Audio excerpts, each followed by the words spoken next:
resurrected version has a lot of star power, if you will. Tell me about the artist you chose. I went with Douglas Freeman, who works with a company called RNA Brand. They specialize in Native American themed comics and apparel, and honestly, he just answered the ad, and I reviewed his portfolio and picked him out of the lot.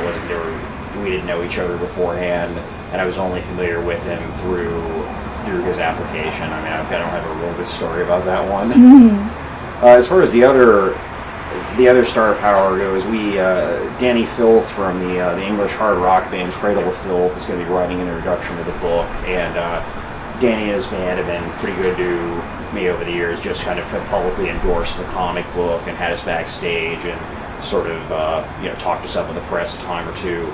And he agreed to do the introduction after I wrote Cradle of Filth's licensed comic book, which is called The Curse of Venus Aversa. That came out last year it actually came out this year, but the project was launched last year via Kickstarter. We raised almost $43,000 in 30 days, and it was this great success story because rock comics don't usually do that well, but this one did, and thus far it's been incredibly well received. So of course Danny and I decided to keep working together on other projects, and this was just sort of the next thing in line we talked about.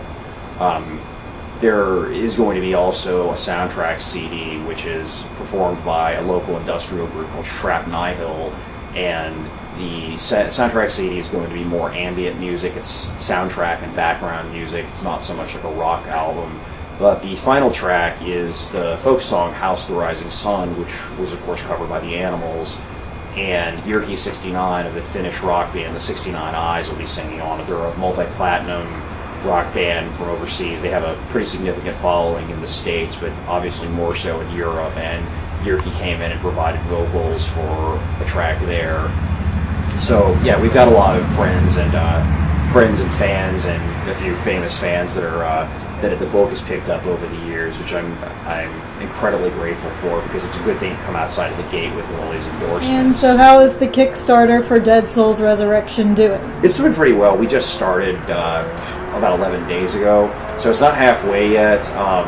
We're still looking for pledgers. I think that people need to understand that Kickstarter kind of demonstrates both how much projects actually cost and how when bands put out an album or somebody puts out a comic book or a book, they don't put it out so that it can sit in a warehouse and people can get to it whenever they have a chance. It's the product is ordered and sits there, and people, if they support a band or an artist or something like that, should probably go ahead and order it as soon as possible. That's how they crunch Billboard numbers. That's how movies live and die by their opening box office, and I think Kickstarter demonstrates that to people that, if you really love and support something, you have to actually go out and love and support it and not just put it on the back burner forever. Otherwise, there's a good chance it can go away. People in the music industry have even publicly said, if you read any music magazine right now, that you just can't make a living in music anymore unless you're in that top just 10 of arena rock bands, the biggest of the big, unless you're Billy Joel or a Led Zeppelin reunion or something. And file sharing has done a lot of that, but I think that crowdfunding in a way can kind of give people a chance to bring independent art back, and even there were plenty of mainstream companies that have gotten involved with Kickstarter, and I think it shows that you have to support. If you don't, it will go away. It will cease to be. Mm-hmm. And what are some of the incentives you have for pledgers? The first thing is obviously the graphic novel. We go up a little bit to a signed graphic novel, and you can get the book with a CD.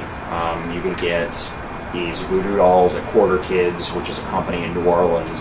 They did the Danny Filth voodoo doll for the Cradle of Filth project, and their dolls are available all over the city. They have done 2 voodoo dolls of Vlad and Elizabeth. There's a t-shirt, which you can see on the Kickstarter page, of course, and a couple of models that I was fortunate enough to know.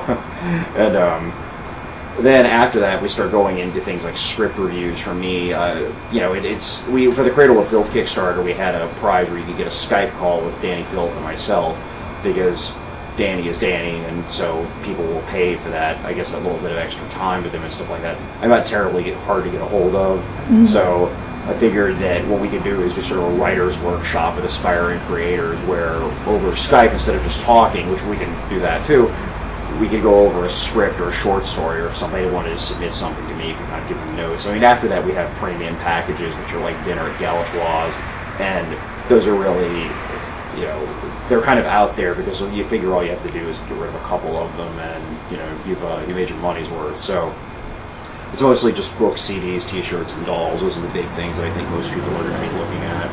So very excited about it, and you know, hopefully we'll make gold.